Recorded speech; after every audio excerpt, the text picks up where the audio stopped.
What's up, everybody? Mike Lyons here. So I'm going to go over one we haven't done yet. So a decline barbell press compared to a decline plate-loaded hammer strength.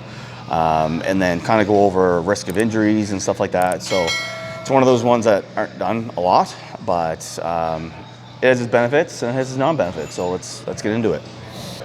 Looking at a decline, so basically all it is instead of a flat or incline, you're on a decline. So you're the whole premise is you're working on your lower pec. A lot of the power that you're pushing does come from tricep. So people that are predominantly strong in the triceps are really strong in this movement.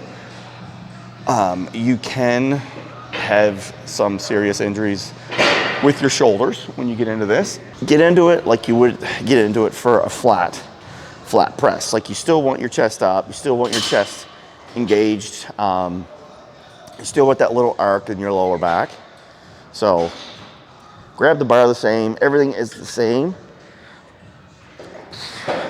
When you're bringing it down, you want to feel that stretch, but this is where it kind of gets a little, people tend to go in more injury areas because you're on such a rapid decline that the stretch isn't that intense unless you have a bigger lower pack, really.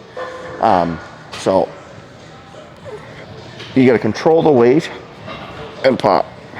Control the weight and pop off. Pop off is basically like you're almost exploding up.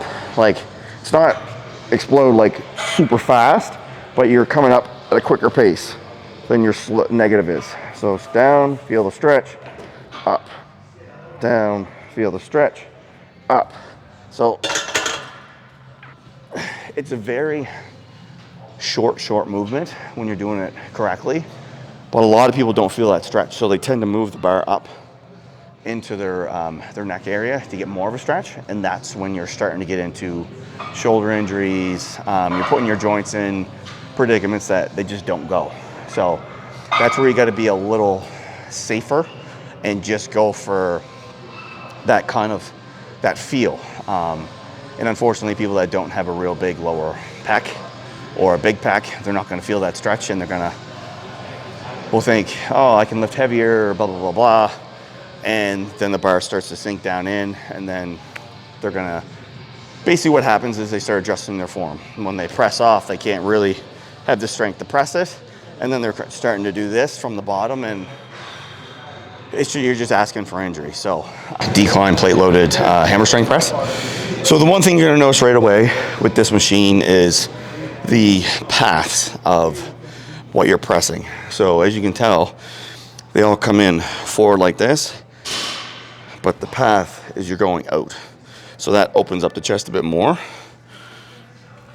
And again, you want to be in the area where if this was a bar, it's going to hit you in like the nipple area. So for me, I need to move the seat down just a hair. There we go. There.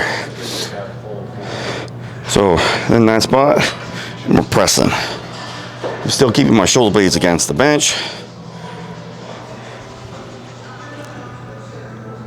The common mistake is when people do this, they tend to put the seat down too far, and they're almost like they're coming in like right here, and it just, the look of me, I look uncomfortable. Like this is just, it looks horrendous.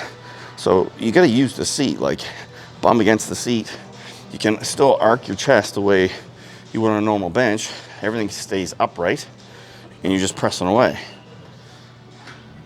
And it's all your presses is the same that I've always kind of went over. So when you come in, you feel that stretch, and you're pushing your back through the bench when you're pushing away. So you're pushing everything back and away, back.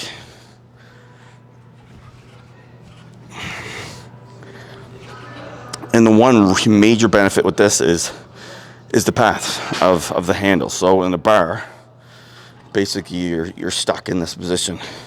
You're not able to kind of move your hand. But with this, say you're fully stretched out, and now you're coming in. So you get a full squeeze and full path that makes your lower pec engaged.